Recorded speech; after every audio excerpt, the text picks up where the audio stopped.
parole est à Monsieur Bruno Millienne. Merci, Monsieur le Président. Ma question s'adresse à Monsieur le ministre Jean-Baptiste Lemoyne.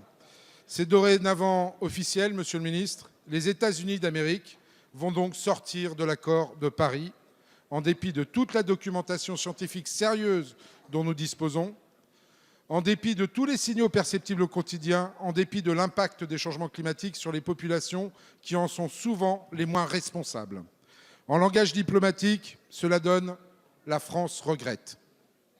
Dans la réalité, nous sommes en droit de dire notre incompréhension, notre désapprobation la plus totale à propos d'une décision qui aura des conséquences immenses sur l'avenir de notre humanité, de la viabilité même de notre planète.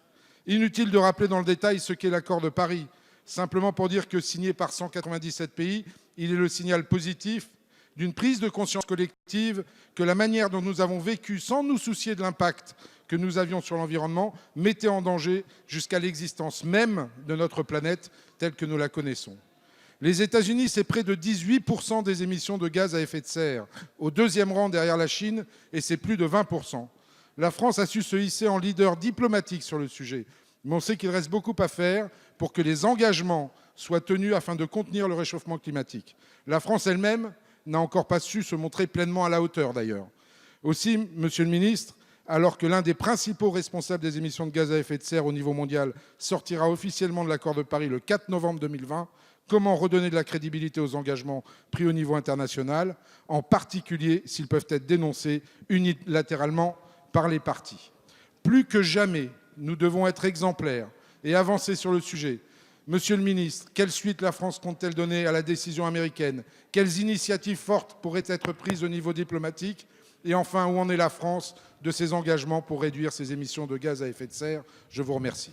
Merci, chers collègues. La parole est à Monsieur Jean-Baptiste Lemoyne, secrétaire d'État auprès du ministre de l'Europe et des Affaires étrangères. Merci beaucoup, Monsieur le Président, Mesdames et Messieurs les députés, Monsieur le député Millienne. Vous avez raison, cette décision, même si elle était attendue, est à rebours de l'histoire, comme a pu le dire Elisabeth Borne il y a quelques heures. Et très clairement, nous n'allons pas rester inertes. Cela n'entame en rien notre détermination à être particulièrement actifs sur la scène internationale pour continuer à promouvoir une ambition forte en matière de climat et en matière d'environnement de façon générale.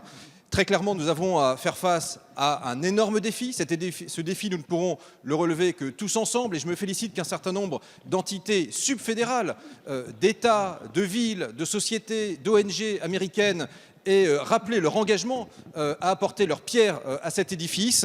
Et je veux dire qu'aujourd'hui, cet accord, quoi qu'en pensent les dirigeants des États-Unis, il est devenu irréversible. 195 parties demeurent engagées. La Russie l'a ratifié récemment et c'est un très bon signal. La Chine a redit au président de la République aujourd'hui en déplacement dans ce pays son engagement sur ces sujets. Et nous allons continuer, poursuivre nos efforts, notamment lors de la COP25. Et c'est heureux que l'Espagne ait pu accueillir la COP dans quelques jours maintenant, quelques semaines après les événements du Chili, après la suite du sommet climat organisé à l'ONU. Et puis, le président a souhaité que nous continuions à augmenter nos ambitions. Et de ce point de vue-là, la France est vraiment à la pointe du combat en Europe pour engager nos partenaires européens, aller vers la neutralité carbone en 2050. C'est ce à quoi s'attellent notamment Brune Poirson et Emmanuel Vargon. Vous l'avez compris, nous allons continuer à accélérer avec notamment des moyens. La reconstitution du Fonds vert pour le climat en atteste. S'il le fallait, oui, l'écologie continuera à avancer. Merci, Monsieur le ministre.